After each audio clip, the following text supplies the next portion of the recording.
Ajay Kapur is head of Asian equity strategy at Deutsche Bank. Ajay, what do they do in Japan? I mean, I'm not just talking about after the global financial crisis, but I'm talking about the lost decade of growth. Right. Well, we have a healthy debate within Deutsche Bank where my U.S. Are you arguing? That's right, yes. Well, it's an intellectual democracy, so we do tend to argue once in a while. So my U.S. colleague and my European colleagues who cover the equity world do not believe that both the U.S. or Western Europe are following Japan at all. But my humble opinion is that the asset markets, especially the equity market, the bond yields, the bond market, and the cash market in the U.S. are correlating with about an 11-year lag to what happened to Japan starting from 1990 onwards. So the correlations are quite, in my view, sinister and I think a little bit alarming. I mean, we had the Nikkei nearly 40,000, didn't we, in the late 1980s, and now look at it, 8,700 odd. Right. Well, so the Nikkei peaked out in about late 89, early 1990 at about 5.5, 6 times price to book, which is what the U.S. equity market did back in 2000. And since then, the valuation multiple of the U.S. market has, again, been tracking the Nikkei's price-to-book multiple with that 11-year lag. And this is nothing new. You know, when you have a credit-driven boom that turns into a bust, well, then the appetite for borrowing just and you've got to down. deleverage, haven't you? So that's going to take a long time to do. That's right. That takes years. And I think it just sounds unfashionable to say that, of course, this couldn't happen here. And so Professor Bernanke was giving great advice to the Japanese back in 1999 and 2003 about how they can fix their system.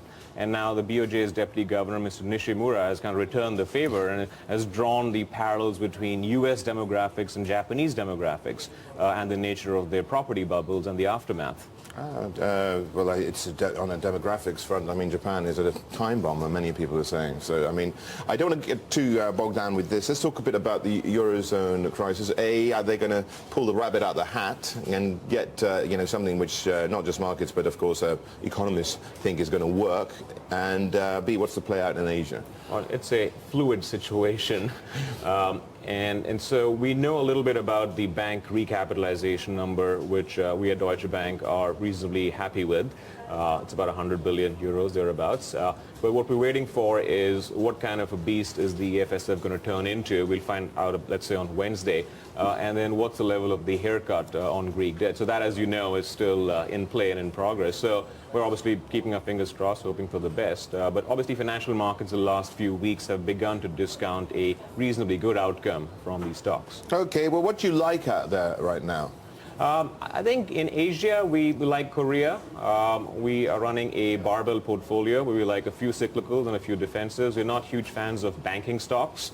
But I think really it is a binary story in that if you think there's going to be a pervasive global recession, which is not a consensus view at all, then the market has more to go.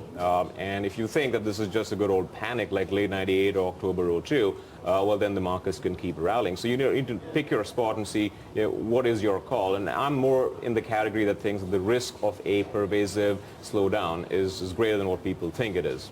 Okay, very quickly as well here. I mean, you said you didn't like the banks. I heard Jim Antos from Mizuho Securities as a banking analyst, and he's saying in China he likes China Construction Bank and ICBC, but describing them as the best banks in the world, but he wouldn't buy them. So that just shows that he's not trusting what's going on in terms of just generally the conditions. Well, clearly Chinese bank valuations are pretty good on the surface, but I think that the way these cookies crumble, you really need to worry about what their true NPL exposure is. And so I kind of agree that these valuations look pretty good, but I think that the Chinese economy probably is slowing a little bit faster than, again, what people are thinking as they try to choke inflation.